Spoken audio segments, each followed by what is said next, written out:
G'day, it's Mark here at Combi Life. I'm with Ruben Muller from Muller Energy. G'day Ruben, thanks for joining us today. Great to see you. We've worked closely with Ruben on some custom solutions for the Volkswagen T6.1 and retrofit with the T6 and T5. If you have anything in the multivan, transporter, caravan and now California space after 2004, this video is for you and it will transform your van.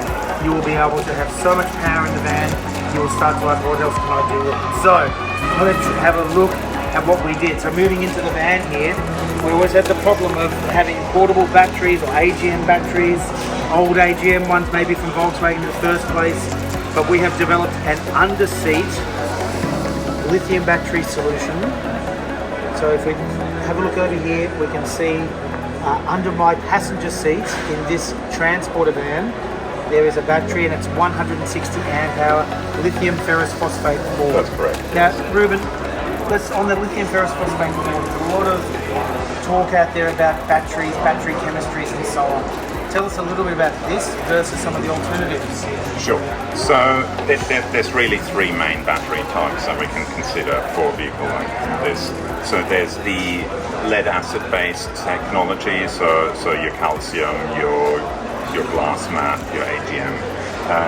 There's lithium iron phosphate and there's also lithium NMC.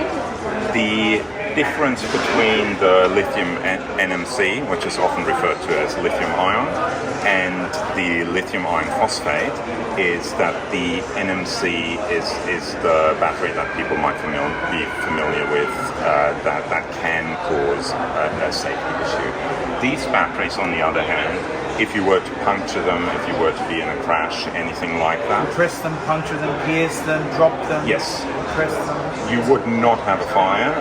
It might hiss at you slightly, but that would be the extent of it. So these are definitely not only safer than what's referred to as lithium-ion batteries, but also safer than lead-acid batteries. There's no off-gassing, there's no hydrogen, there's no thermal runaway. Now, you might say that. Yes. But is it tested?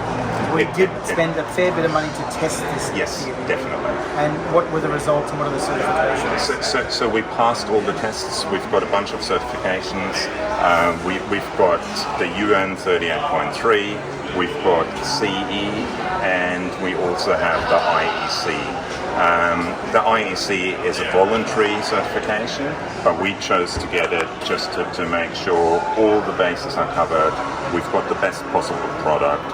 There's no safety risks or anything like that. So fully certified. I travel with this battery in my van all the time with my family. Yep. Camp very happily with it. Very, very comfortable with it.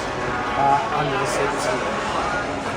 There were a few more design goals with this particular battery. One of them was to reduce the installation time. It's all fully manufactured, all plug and play, literally plug and play. We'll have a look at that in a moment when we look at the one outside the vehicle. But it's with its DC-DC charger, everything's pre-wired with Anderson connectors, the grey Anderson connectors. So this is really reduces the installation time. It also improves quality in the sense that there's no installation errors, we haven't missold or something, for example. It is going to be robust and reliable. Every single one we have deployed. We're on our third batch now. Yep. We've had several hundred arrive in the our third batch now, and there has been none have had to be retrieved from the field and rectified out of the field. So we're through, and they're all over Australia. We've got them in Perth, and Tasmania, and far north Queensland, and all over the place so far. So, another design goal was just to have the absolute maximum capacity. When I first spoke to Ruben, so what do you think we could get? I remember your answer. Yep. We had 125 was the maximum we'd ever had under the seat in a lithium ferrous phosphate core. What do you think? You told me maybe 130 maybe? Yeah, I thought 140 would be a stretch, but these are now 160 amp hours, and that's the nominal capacity.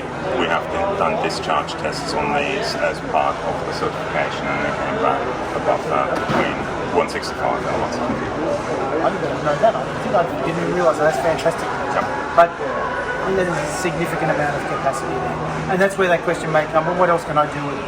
What else can I do with it? Well, so I've got so much power now. I was really nervous to run my fridge too long. Yeah, the question is more, what can't you do with it? So this battery on its own, without any charging, your 60 litre fridge, and most fridges are probably smaller than that, but a 60 litre fridge might last 4, 5, maybe 6 days on this. Depends on a few factors, ambient conditions, yes. parking machine, black van, white van, empty fridge, full fridge. Exactly. But you could get 5-6 days runtime in the fridge. Yep. But I'm probably going to, with the agility of these vans, replenish that battery through driving. Yes. Or even if I'm not driving, through the solar panel on the roof, which we'll look at momentarily. Yes, and that was a design consideration as well, how to make the installation of a DC-DC converter as smooth as possible. So it would not only not take up any space, but also save time in installation. So if we come in over here with the camera and look closely, we're talking about replenishment. Here is one of the replenishment ports here, the yellow port. The yellow port allows me to plug in a solar blanket. This is a regulated port because we have the red arc DC-DC chargers behind here with an MPPT controller that can take up to about 30 amps, which will be shared if the engine's running with what the alternator is putting out. So we do have this replenishment port here. This is a bi-directional Anderson port. All of the Anderson ports are bi-directional. We can draw power, put power back there, but we might even put in a 240 volt charger, a DC-DC charger, like the Victron Smart Charger, the IP65 waterproof, dustproof charger, because I may wish to charge it off 240. That's probably my last choice of charging, but I may wish to do that. I really prefer, when I'm camping, to be off-grid. I don't want to be tethered to the grid, but that is important nonetheless that we use to replenish it. We'll look on the outside when we have the DC-DC charger. But while we're in the van, we can zoom in over here. We have got a complementing product that you can option into the setup. Correct. When you have it first installed the battery, or later, if you're not ready for this. But this is an inverter. Ruben, can you tell us a bit about the inverter? Yeah, absolutely. So it's a 2,500 watt pure sine wave inverter. 2,500 watts means that you can plug in any residential appliance and it will run it without a problem. The other benefit is also that we have a channel between the two seats underneath. So we run the cables through that channel, so there's no visible cables, nothing to trip over. So if we have a look through here, between the two front seats, we will see that there are absolutely no cables visible, nothing to get snagged or jagged or wear out over time. These cables are not small, they're quite thick cables because it's at 12 volts supplying this. Ruben, is it fused? Yes, of course, it's fused. It's got a 300 amp fuse in line, so that won't be an issue. I should also say that we have put this inverter as well as the battery through its paces. So we have had, just as a stress test, a circular saw and a heat gun at the same time on the inverter. Our maximum inrush power was 5,500 watts. So 3,000 watts above the rated capacity of the inverter, and it handled it. Which we can't consistently run 5,500 watts, but it is a momentary allowance on the inverter without breaking fuses and to have an inrush current. Yeah, and that's quite important because virtually all electrical loads do have an inrush current going in when you first turn them on. So if your inverter is not able to supply that, even if the running current is within the limits of the inverter, you won't be able to run that device, which won't be a problem here. Before we look at the red arc on the outside, we're going to simulate running the red arc here now. I'm going to turn the ignition on with this vehicle. I'm not starting the car, but the ignition's on. The DC-DC charger, if we have a look down here, we should see momentarily this value change here. So all of the batteries are equipped with, it's just gone up to 38, 39 amps now. So we do have some current coming out of the battery with the rear fridges, the lights that are on. And here we can see our 40 amp charger is more than healthily topping it up. Yeah, and the reason that it's a little bit lower than 40 amps at the moment is that the engine isn't running. The engine's not running, so this is not normal practice to be having the ignition on when camping without the engine running, but it does show that when the DC-DC charger, which charges our battery from the engine and alternator, is only designed to be charging this battery when the engine is running, which we know about with the ignition being on. There's a blue wire to tell us that the ignition is on. On the touch screen as well, when we've been here 3 days at the Gold Coast Caravan and Camping Show 2024, And this did not arrive with 100% at all. No. I can't remember the number it arrived at, but it wasn't 100%, that's for sure. It might have been 70-something%. Had the fridges and lights running. We're at 32%, and I can see we're charging at 38 amps at the moment. And we have a couple of other features on here. I can turn the discharge off or the charge off. Ruben, why do I want to do that? The discharge you would want to turn off if you're connecting something new to the battery, doing any work where there's any risk of a short circuit. So the benefit in that is you create a dead short and nothing happens because there's no current coming out of the battery. So it's I really can turn that off if you want me to. Yes, absolutely.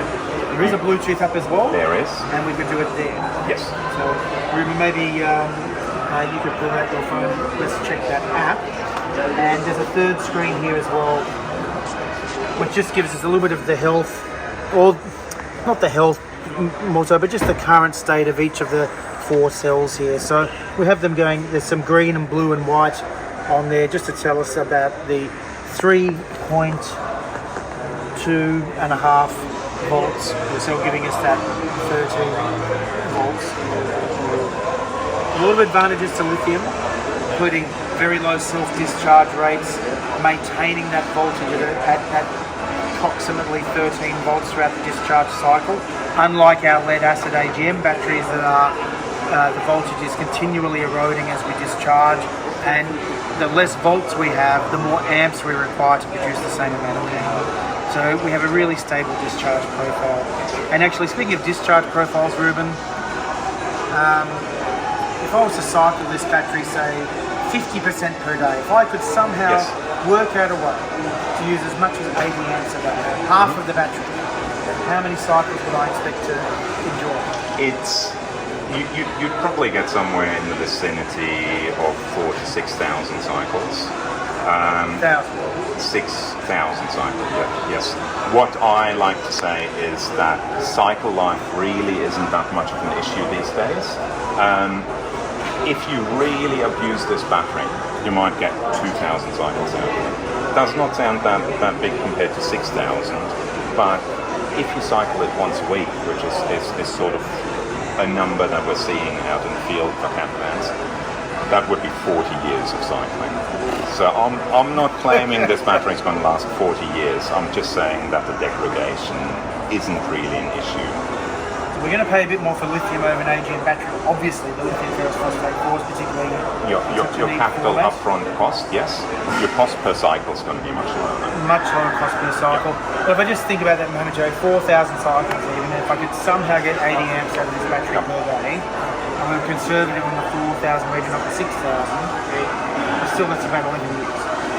Yes. If I did one per day, even on Christmas Day. And that's obviously a very unlikely scenario.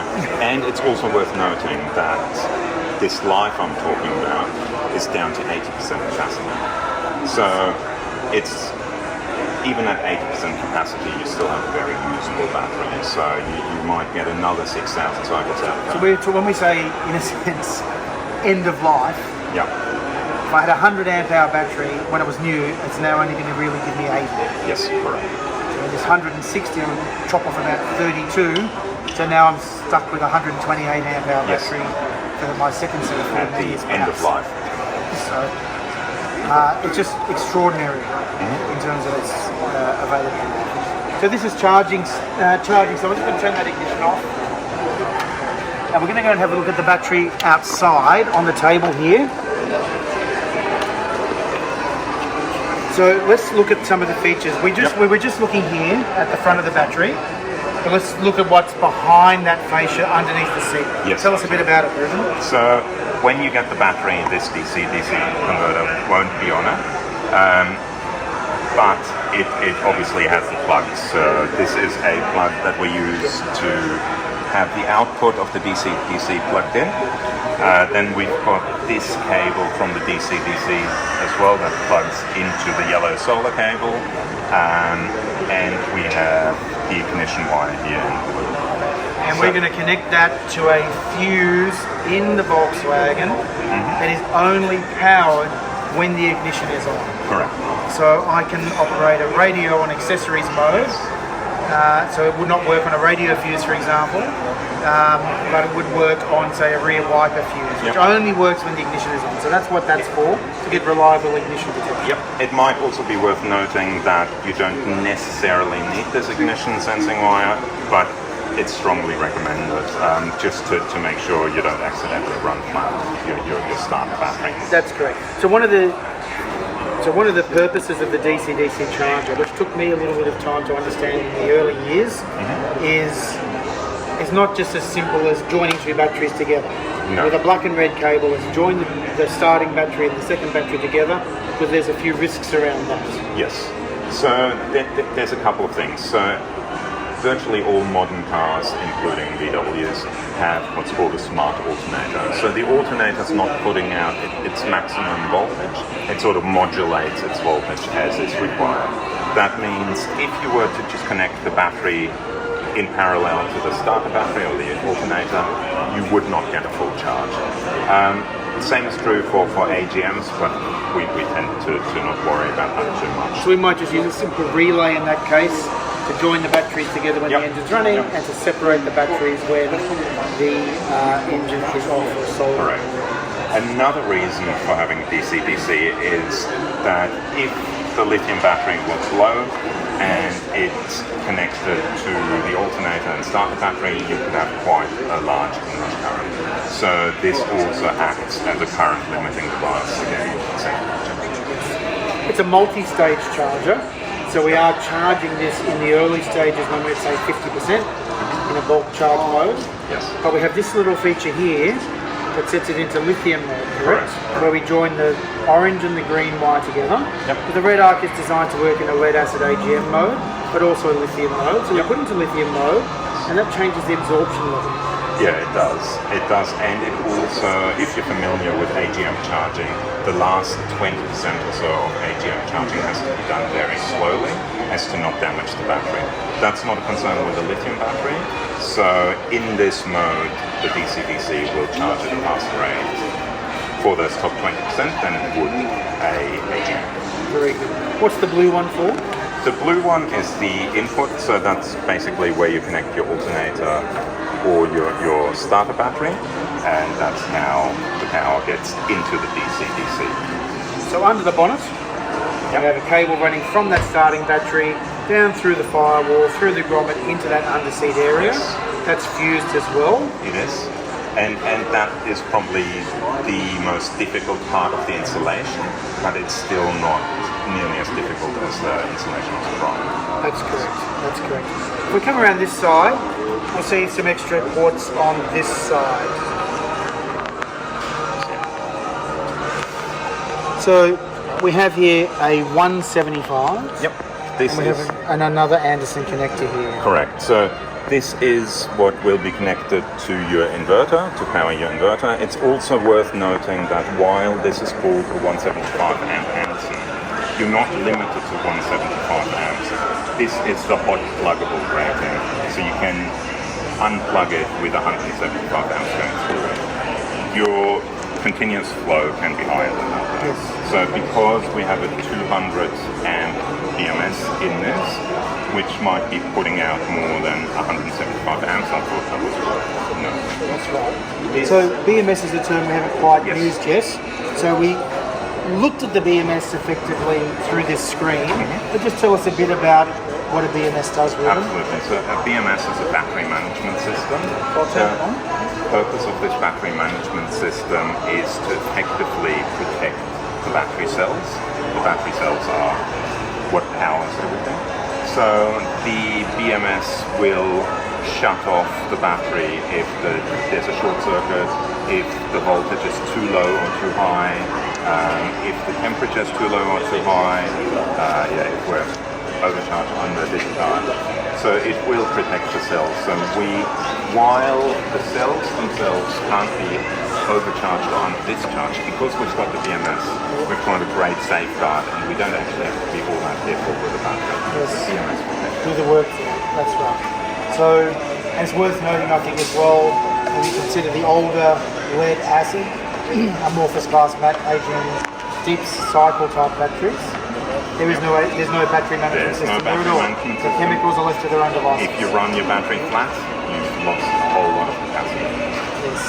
Or if you overcharge the battery, And you could be in some real trouble. you could be in some real trouble overcharging your battery. You'll start to smell gases and so on. You could ultimately end up in a thermal runaway event with a regular, unregulated, non-battery managed AGM battery. So these are inherently safer with the lithium ferrous phosphate 4s with the battery management system in place. Now, Ruben, a lot of our viewers will know that we love to cook outside. We have rear kitchens at the back of the van.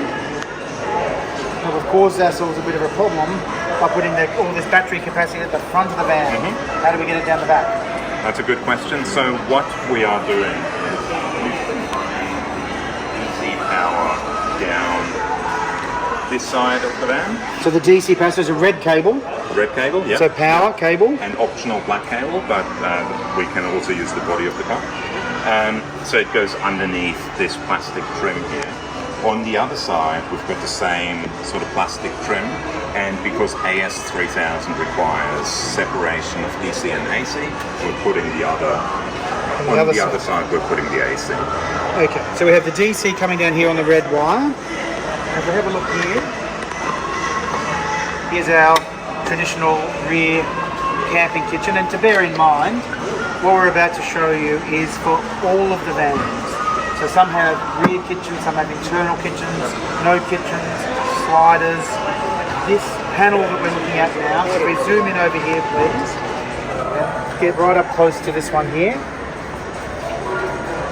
So this rear panel here comes in a few different guises, but the fundamentals are it works in short wheelbase or long wheelbase vans on the left hand side or the right hand side. Yes. So you will receive enough cabling to place this at leisure anywhere fundamentally in the van. And so let's zoom in a bit closer and have a look at some of the features here. And Ruben, you were about to say? Yeah, I believe you had one customer that had it installed near the C pillar as well. That's correct. That's correct. So if you have cabinetry, you can mount this into the cabinetry. So this is a transporter van with some trim. It's mounted here in a multi-van or a California's mounted the original trims. What we have here, two Andersons and a red port. We'll come back to that in a moment. We have two of these bluey sockets. The blues which I can turn on and off. They are USB-C and A. And then we finally have a 12-volt, a traditional 12-volt socket, just like you'd find up in the front dashboard. So tell us about the specs of these ports, please, Ruben. So the 12-volt socket is a 15 amp. In cars, you generally get a 10 amp. So this will supply a little bit more power than that. For what it's worth, in a Volkswagen multivan, the sockets will give you just on 5 amps. Okay. With a thin cable. Okay, so this will supply substantially more than that. Yes, our fridges, interestingly, will not turn on in the rear socket. They need 6.5 amps to turn the compressor over, and you just can't get it at the rear socket here. So, yeah, that's really well generously spec'd on the 12-volt SIGA. Now, what are the other specs of the other ports? So the other ports are, you've got USB with power delivery. So you've got a USB-A that's up to 18 watts, which is pretty decent, but then the USB-C is 65 watts. 65 watts. So that's as big as some laptop chargers. And speaking of laptops, whether you have an iPad, a laptop, or any other USB chargeable device, like a MacBook Pro or something, you can plug it straight into there. You just need a USB-C to USB-C cable. You don't need a power adapter or anything like that. So you can charge it straight off there. So I've got a MacBook power adapter, USB-C on the end. I can literally separate that power adapter, plug it straight into there. It's got it's one of the newer ones with an MagSafe even. No worries. It's straight in. I might do that in a minute. We've got a couple of Andersons and a red one. Tell us about those rooms. Yeah, so the Anderson outlets, the grey ones, are the same as you would have on the battery in the front. Currently we're running the fridge off that, because while you said that you can run it off the 6 socket here, an Anderson is generally the preferred option. The reason it's preferred is, in our experience with a SIGA, we hit some of the Australian roads, believe it or not, have a few potholes in them, and you hit a pothole, you hit a corrugation, the SIG plug comes out of the socket, and you turn up 2.5 hours later and your fridge is at 14 degrees. Now I've got this fancy battery system and my fridge is at 14 degrees. I sometimes remind our team, people don't necessarily want batteries, they want cold drinks and nice fans and lights and so on. So here, that takes a lot of effort, positive effort, to remove the Anderson. So that's just gone down from -5 to -1. I'll plug that back in and we'll see that now turn back on again with the refrigerator. What's the red one for? The red one here, you can see it's plugged into this blue box. So it is basically feeding power back into this panel, which then feeds it into the battery. The blue box in this instance is a Victron MPPT, or a maximum power point tracker. What it is it's a solar voltage regulator. So we do have solar in this stand as well. So let's go and stand back a little bit. So Laura, we're going to back it up here. I really appreciate our camera friend Laura here doing all of this. So we can see here that we've got the 430 watt solar panel mounted to the roof with the scan strut band at the back of the roof to get the cabling into the vehicle. I will lower the tailgate momentarily and we'll see that cable here. See that cable there, which is in fact bringing the power down to this blue box. So that comes in through our here, so we're not drilling any holes within the vehicle whatsoever. And that brings the power into the vehicle, into the MPPT. Now I always had in my head in the early days, well, solar's all 12 volts, happy days, just join it up. It's not the case. No, that's not the case. Definitely not the case. And even the panels that people refer to as 12 volt solar panels are not 12 volts. So you cannot plug them straight into the battery. You need a voltage regulator. You can either have a PWM or pulse wave modulation. Yep.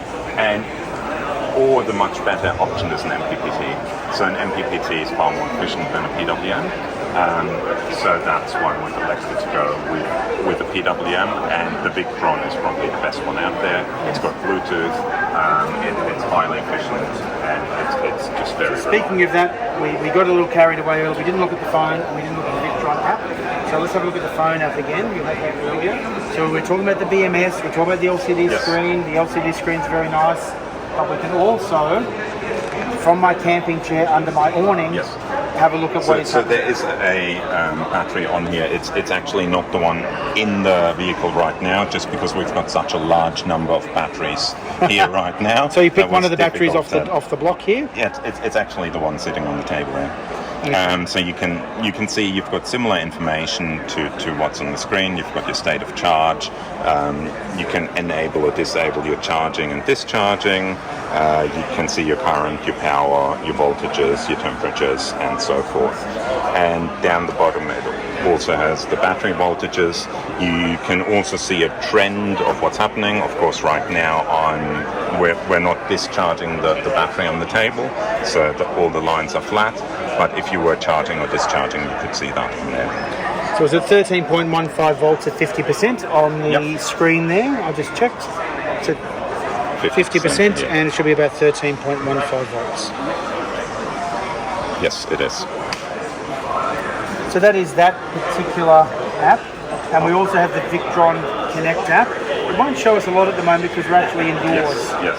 But the Victron Connect app is related to this, and Victron Connect, also our 240 charger we mentioned earlier, and Victron Connect is an outstanding app to monitor our solar performance. Not just to monitor, but every now and then, if you were to do an install yourself, you might run into some trouble, and the Victron app really helps in troubleshooting, which is great.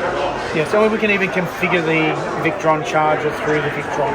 Yes, we can. So this Victron charger is charging a lithium phosphate-4 battery. Yep. So therefore I want to set that charger to target a lithium, not an AGM battery, in the same way that we did that with the wires on the red arc to tell the red arc that we're actually in lithium mode.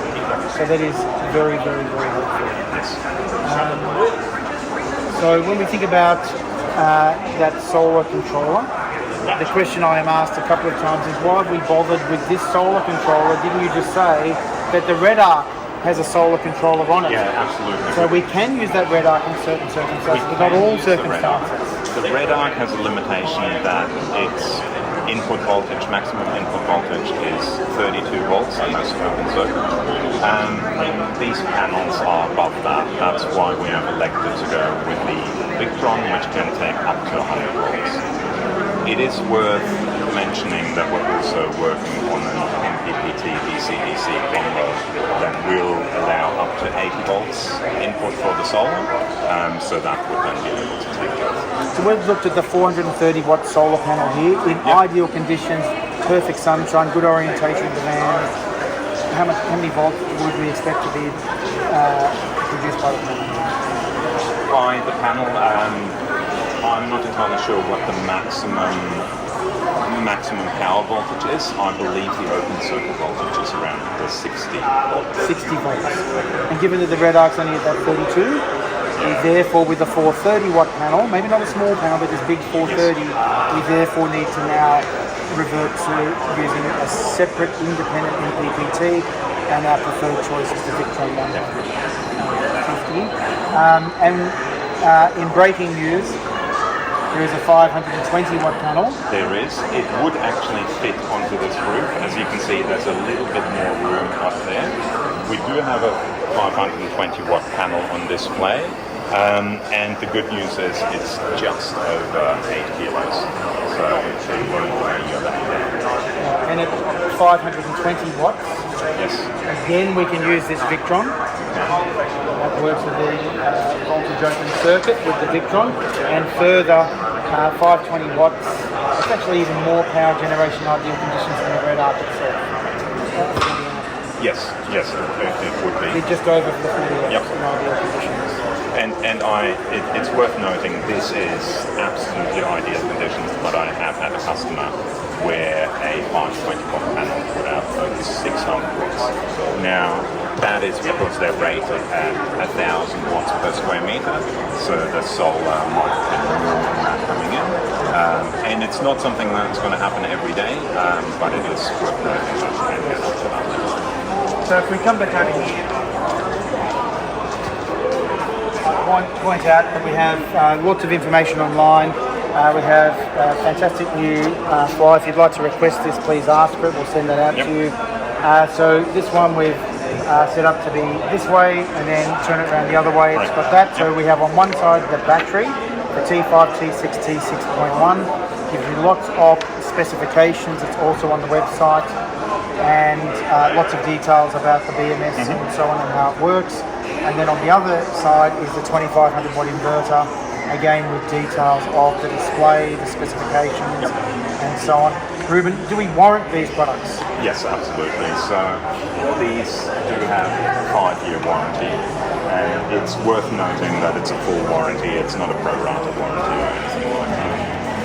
And as mentioned, we'll expect them to work for many years, and we'll be supporting them for way more than 5 years, but if you should have some serious issue with your battery in that 5-year period, we'll be delighted to replace it for you.